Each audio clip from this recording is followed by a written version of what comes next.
everybody out there. This is Seto. I'm with my buddy Alex today. Now, I'll leave his channel down in the description below if you want to go check him out. But without further ado, I'll let him take over and get started today. Hey, what's up, guys? Alex here again with another deck profile. This time is on a brand new deck that well, it's not a brand new deck. We got it back in 2014, I believe. Technically, yeah. And the cards back then were not very good. But we recently got support in the latest set, Dark Saviors. And they put this deck actually in, I'm not going to say it's top tier, but it can definitely be top tier if played correctly and it has the right cards. And I'll explain some of my choices because I believe that a lot of the choices that I have in my deck are very different than most, and I'll get to that, I guess, when you see them. So first of all, you have to maximize on 3 each of the little guys. These are the starters. This is what you need to start with because they have effects when they're special summon. You pay 500 to search spells or traps and to search monsters. So they each search each other, and you can special summon them from the graveyard by discarding any card from your hand or from the field, which is really good. So they're fuel for Vampire Summon, which is one of the brand new cards that helps the deck a lot actually. So you have to maximize on 3 of these, on each of them, because you need to be special summoning them every turn. So if you have Vampire Sucker on turn, on your field, you'll be searching and drawing a card every time. So 3 of those. 2 of this guy, I'm not going to pronounce his name because I actually don't know it. Scarlet? He has a very unique effect that when it's summoned, period, you can pay 1,000. And by now, I'm assuming you know what vampires do. They all are about taking life to gain life. So you pay 1,000 life points to target any vampire in your graveyard and special summon, which is really huge. So you can get any vampire at all. And I believe that only that monster can attack, but if you keep summoning Xyz and or the other Link monsters, you can bypass that because the Xyz monster has the same effect. So if you summon this, then the Xyz can attack because that's the only monster can attack for the rest of the turn. I used to play 3, but I went to 2 because the deck's actually very inconsistent if you add a lot of like brick cards. 2 of this is fine. Even 1 is fine, but if you happen to go into a grind game, you'll need the second one for combat. For the one Shadow, this is one of the ones we got back in the day. Was one of the better ones because on summon he fetched you a vampire from the deck, but only that vampire can attack. So back in the day they were so slow they didn't really do anything besides rank 5.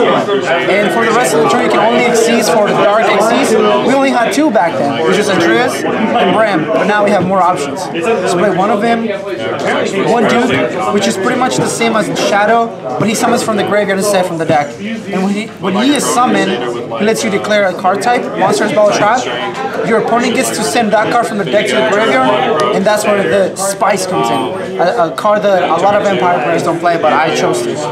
I guess to play 1 Grace. She's an odd one. She's a very unique effect that anytime a vampire is summoned from the graveyard, you pay 2,000 life points, which is a lot, to special summon her back. But the cool part about her is that she's a level 6, so works with the new Xyz, and once per turn you can call any card. This one, anytime it's special summon, but she just once per turn call a card, and if you have your field spell, you get to pop 3 cards. And she's a level 6 again, which is really relevant. 1 Vampire Falling. Some lists play 2 to 3 of this card, which I really don't know why. She is highly searchable. She doesn't do anything besides making your guys bigger. The deck revolves around special summoning from the graveyard, from the deck, from the hand. So having the 1 is just it's fine. I think more than 1 is breaking, and that's what you don't want. You do not want to break this. It's just one of those. For the last Vampire, I played 1 Vampire Sorceress. This is a card that you don't have to play, but I feel that, okay, first of all, the first effect will never come up. It states that if it's destroyed by battle by card effects, you search a vampire card. But these guys already do that and better. So you only play this to have a free tribute summon. If you're familiar with Treeborn Frog, if this is in your graveyard, you can banish it from the graveyard for that turn, you can normal summon a vampire without attributing, which is really huge. And it's a dark vampire that works with the field spell, which I'll get to later. So that's it for the vampires. It's 1, 2, 3, 4, 5, 6, 7, 8, 13 vampires. Not that many, because you're going to be cycling through this guy and the little ones as much as possible. So for the zombie engine, to get our engine started, I'm playing 3 solitaires, 2 Unizombie, 1 Gozuki, and 2 Unizombie. I mean 2 Mizuki. If I had 3 Unizombie, I would play just Unizombie instead of the solitaire, but because I only have 2 Unizombie, I'm only playing 3 solitaire. You don't really want to see this because if they ash you, then you just don't have a monster. And Unizombie can still use both effects, and also it's a dark. So if you choose to play Allure, you can allure multiples away. So if you have 3 Unizombie, just cut this and you'll have more space in the deck. But as right now, I'm doing 3, 2 Mizuki because it brings back any zombie, like that's insane. And Gozuki has a lot of plays. Like a lot of my friends don't actually play the card and or vampire decks online. Don't play this card, which is kind of nuts. When it's into the graveyard, you just banish it and special summon a guy from the hand, which it could be the little ones to search or the big ones. So good. So this is what I play to get to my combo cards, like basically the engine. These are the power plays, the vampires are the power plays, and these guys are with the stars. So that's it for the monsters. I believe it's 21. For the spells, 2 Desires. This card is weird in the sense that, technically speaking, it should be really good, but it's not. I've never been in a position where I wanted to have multiples, and I only play 2 because I like the artwork. And sometimes when your hand is really bad, then I guess it's good to open it. Crack that little bit. Yeah, because it lets you send a vampire or reborn a vampire. But I feel that 1 is correct. I might just cut it myself. This is like the superior spell card in my opinion. Agreed. Once per turn, additional summon is what the deck needed. Basically what is that called? A double summon. Yeah. And you're paying so much life points with the deck that if you have 1 or 2 of this, when you're going for game, you'll just gain all of that, and your opponent has no resources at the end of that play. So having 1, sometimes I got myself to like 100 life points, and by the end of my battle phase, I had plus 8,000 plus to their like 200. They had no monster. So you only play 2 because remember that even if this card leaves the field, you can still tribute summon. You still have to pay 500, but then you can send it to the graveyard for one of the little guys to search a monster. It could be this guy, so you already met the condition of this to tribute summon, so you can just tribute that to bring us to get another little guy. So just place. So I feel like this is the superior one over this. So this is the ratio that I will do later on. But so right now I'm doing 2 and 2. Again, the deck is fairly new and I'm still testing, but I feel like this is the most consistent ones that I come up with. 2 field spells, 2 Vampire Kingdom. This card is so awesome. It does so much for the deck. It doesn't just make your guys bigger, but it helps you set up your graveyard as well. It lets you send 1 Dark Vampire when your opponent sends any card from your deck to the graveyard. So that's why I said that Grace and Joker is really powerful because they set up your little guys. They're Dark Vampires. So as long as you're playing the deck correctly, you'll have fuel for your every turn. You search a trap and basically protection. You search your judgment and research your monster that lets you summon more vampires from the graveyard. So a lot of vampires nowadays, players don't play this for some reason. Maybe because they're newer to the game and they don't really know that these cards are a thing. But I feel that this is the superior way to play the deck with the older vampires, with the new ones as well. So 2 of those, 2 instant fusions because I play Theseus, not because it's a tuner, but because it's something to turn power. So you contribute all that. So you need to get to this card ASAP because she lets you tribute a monster to control, lets you draw cards. It's a link to. So playing Theseus, it's good. I was doing 3, but we were playing so much life. The 2 is fine. You can try 3 if you want and cut something else because everyone's playing Ash Blossom and getting your solitaire ashed kind of sucks. And stopping an ogre, getting your vampire sucker ogre, it actually hurts a lot. So you just want to stop those. Also, if you go first, set up a somewhat decent board, you can set this and stun your opponent with effects. 2 cosmics because my local is filled with trap cards. So I just want to have something to remove the solemn warnings and effects. Also, this could be Twin Twisters to help you pitch vampires to get into the graveyard. But I don't have extra Twin Twisters, and I'm not going to go out of my way to like get rid of other decks. Just so you would make them Twist Twisters? I would play 2 Twin Twisters. The life point losing is not even that relevant because you'll gain all that life back. Trust me, you will. There's not a time where you're going to kill yourself because if you're playing the deck correctly, you'll have enough life points to get everything back. And that's actually good. One Monster Reborn. Another Monster Reborn because I'm allowed to. I'm not playing Soul Charge because Soul Charge actually doesn't do anything for the deck. You want to enter your battle phase at all, like every turn. Even though your guys can only attack once per turn, you still want to enter that battle phase. So 2 Monster Reborn is all you need.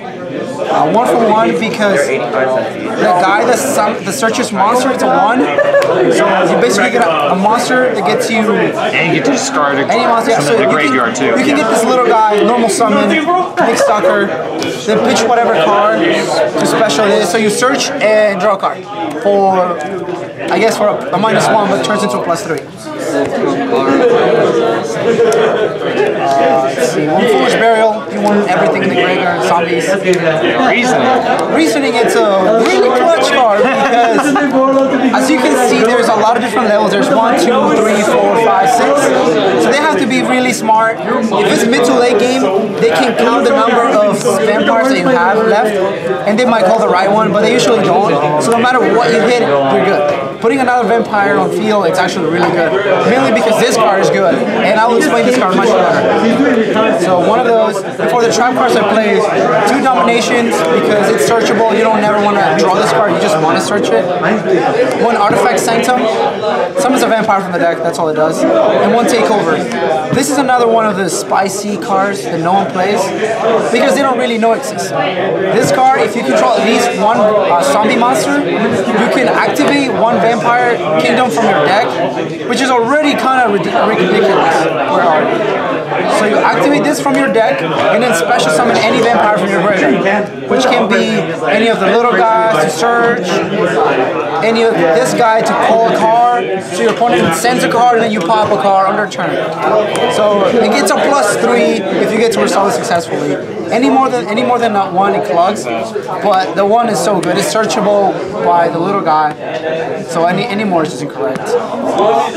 That's it for the deck. I believe that's 42, like most of my decks. I wanted to fit Pot of Sires and a lore, but I didn't have the room, honestly. The deck's been working out just fine. I guess if you want to play with more of the new vampires, you can play those, but this list is very consistent. For the extra deck, 2 vampire suckers, not 3. You don't really need the 3rd. If you actually ever summon the 3rd, then you're already losing at that point because you're grinding so much. And you're not grinding with this deck, you just want to kill your opponent ASAP. This card is so good. It gives you tribute fodder, a card every turn, 2 arrows. It's so hard to pass. It's not zombie vampire, it's so good. 1 Underclaw Taker because it makes your opponent's guys weaker and it makes your guys stronger to get their life on back. Also, if for some reason they're cheering this away, because they have a link to the points down. Phoenix to pop back row, it's probably the best Nightmare monster. Nico Talker, you can make this a Borreload, but Borreload is in my other deck and I'm not going to go out of my way to like do that. But this can be a Borreload. If you have a Borreload, make the Deco a Borreload. For the Synchros, 1 Black Rose, resetting the board and then bringing all your vampires back is pretty good. You still play a zombie engine, so you can start recycling your Mizukis to bring back more vampires. Omega is probably the best away synchro in the game, so just play it. This guy gets big. 2 zombies, banish vampire, attack for 5k. That's so much. So it was hard to pass. For the Xyz, I play one Volcasaurus because combos with Charger. You know the combo Volca Charger game. Forever. So this can be anything else. This can be Link Monsters, which is perfectly acceptable. But I used to play this back in the day, and I'm going to play it again. One Bram, just the one. He comes up all the time, and he's one of the reasons why I like the deck so much.